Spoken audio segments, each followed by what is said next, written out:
All right, everybody, I am back with a brand new DC update. I took the last couple of days off. This month is incredibly busy with all sorts of things going on, and I'm going to find time to get everything that I need to in. And looks like I will be seeing Aquaman on Thursday the 21st, and we'll have my review up that night for everybody who wants to see the film. Or if they're curious about how that movie is going to be. I'm still hoping I could see it a little bit earlier through Warner Brothers, but I don't know if I will get tickets or not. Usually I won't find out until the weekend before, but I'll let you guys know if I do have a chance to see it sooner. But if not, my review up will be that Thursday, and then Rebel Moon will be that Friday. So I'm going to have lots of things coming up. I've also got a lot of reviews coming up on some holiday movies, and I'm going to leave a link to a holiday movie in this video in the description that I don't think a lot of people are aware of. And it came out 3 years ago and was my favorite film of that year. And it's called Fatman, starring Mel Gibson.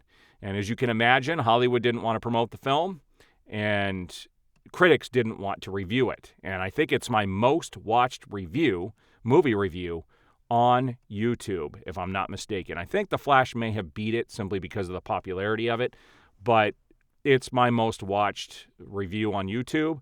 When I did it 3 years ago, everybody was happy that I did the review. So I'm going to leave a link to that review in the description of this video.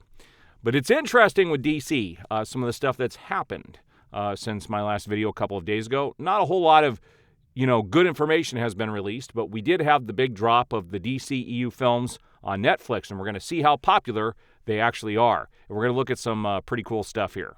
All right, so the first photo I have here is an update for the filming of Superman Legacy, which looks like it will film from March through July in Atlanta, Georgia.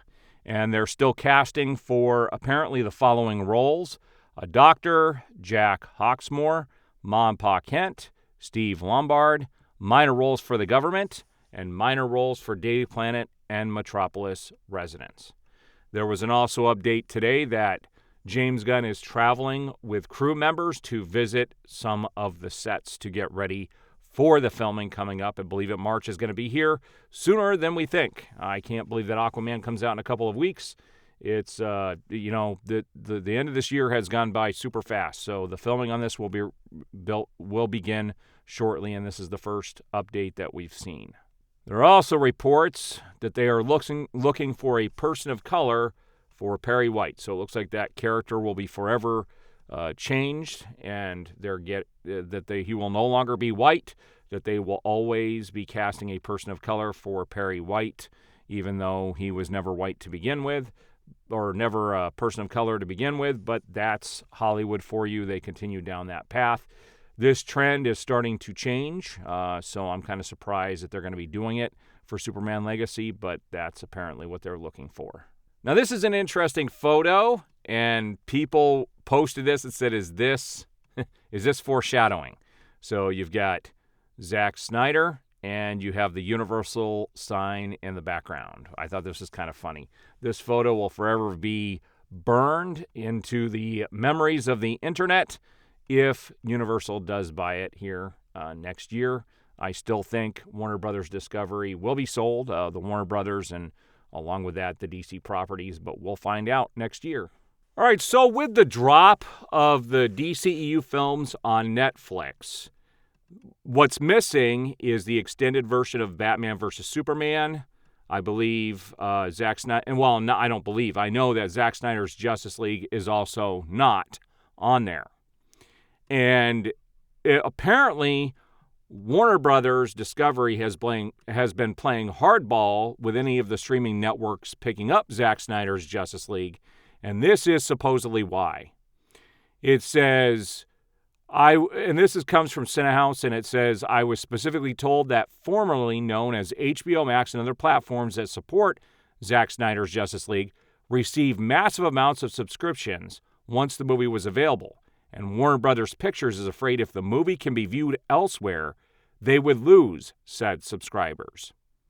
They are afraid of losing subscriptions as earnings still show that the film still has a strong fan base with steady streaming numbers from 2021 through 2023. And I do believe that this is true. I know I'm not the only one, but I ended up getting Warner Brothers Discovery, or not Warner Brothers Discovery, HBO Max from day one, because I knew they were going to have Zack Snider's Justice League on there, and I wanted to support them. Now, I have never gotten rid of my subscription because of the content that goes on there, and I do reviews on my channel. I still have it. And I'm thinking about actually canceling a bunch of these subscriptions, including HBO Max, here shortly in the future, because the value is just no longer there for what they're charging. And what's crazy about this is if this is true, you know, what's funny is HBO Max and Warner Brothers has never released the real streaming numbers from Zack Snider's Justice League. And it's pretty crazy because I know a lot of people who got the subscription specifically for this movie, and it's still the only place that it can be viewed if you have not purchased it physically. And so they're playing hardball with it because they know the value of HBO Max will go down if they do license it out. I'm hoping Netflix will end up picking it up, and then we're going to see some strong streaming numbers for Zack Snider's Justice League. This is just a photo that I pulled that I thought was pretty cool. This is a Man of Steel done in tempered glass. I find this fascinating. I think that looks pretty freaking cool. So I just wanted to share that photo of Superman in tempered glass. It's a beautiful sight. Now, I find it funny that a lot of these outlets, these reporting outlets, are now giving a lot of love towards stuff like Batman vs. Superman, and Screen Rant posted 7 years after its release, Zack Snider's Batman vs. Superman Dawn of Justice is still chock full of subtle Easter eggs, references, and metaphors. And it's funny that this movie is still being discussed years after it was released. So what we have here is a Variety article that we're going to take a look at. It says Zack Snider wants Warner Brothers. Zack Snider says Warner Brothers warned him about the Barbie Snyder Cut joke. Admits it was pretty good and insane. Whoa, what did we do? We're going to see what this is all about here. So let's take a look at this article really quickly here.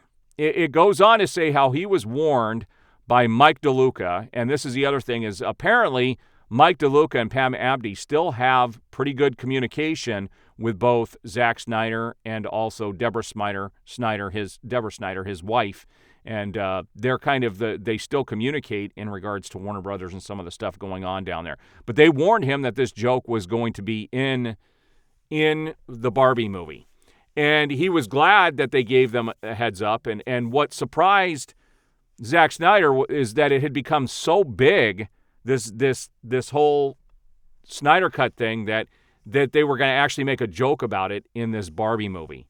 Now, some people go on to think that this was in there to show that there's a lot of toxic masculinity around Zack Snyder. And he goes on to feel that he is misunderstood, that he's really not a toxic masculine, person. And he goes on to talk about it at the end of this article. I'm not going to repeat what he said, but you can read it here on the screen. So he's just kind of surprised that it was such a big thing that it was actually in the Barbie movie, which I still have never seen and I will never see. All right, so getting back into the photos here, we now get into the thing I want to discuss the most in this video, which is the popularity of the DCEU movies on Netflix. And right now you can see Man of Steel is one of the most liked films by members who watched it. There aren't very many films that actually show most liked, one of the most thumbed up movies by members who watched it. There aren't a ton of films that get that, but Man of Steel was one of those. And we're going to see a couple of films that are trending right now, but we're going to see how popular one movie in particular is. So what's funny is yesterday, Suicide Squad was the 8th most watched film on the platform, so it's what was trending. And now Suicide Squad is currently the 6th trending film on Netflix in the U.S. and is the only trending DC film on the platform. Would this continued interest in this film fuel DC Studios to consider the Ayer cut? I think it should.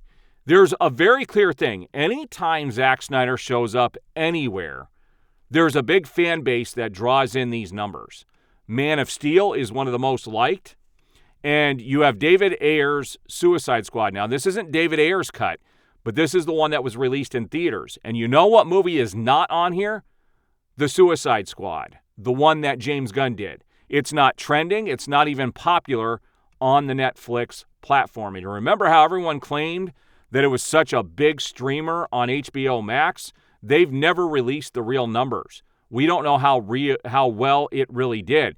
And one indication on how well a movie does is how well it sells on home video. And James Gunn's Suicide Squad didn't sell very well at all. And all of a sudden, this film is trending over all the DC films on Netflix, which is pretty astounding.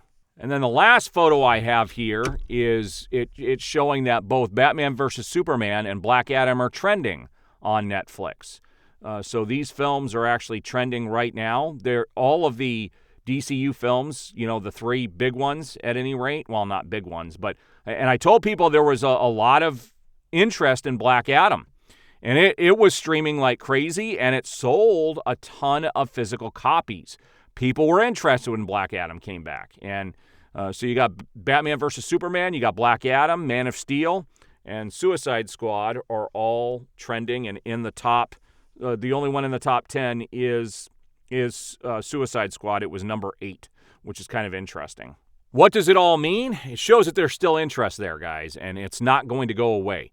I do have a feeling that Superman Legacy is going to bomb pretty big and not make nearly as much money as they expect it to.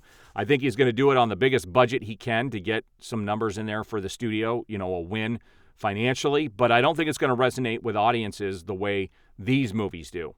Because with it being the holiday season, you would think all holiday films would be trending, but they're not. These DC movies got dropped and people are watching them. So it's pretty interesting. And they're not watching James Gunn's Suicide Squad, so the Suicide Squad. So it's just that movie is not what the studio made it out to be. It's not as popular as people say it is. And it's not a good movie. At any rate, there is my update for the day. I will be back with updates throughout the rest of the week. I do appreciate all the support. We will see you on the next video.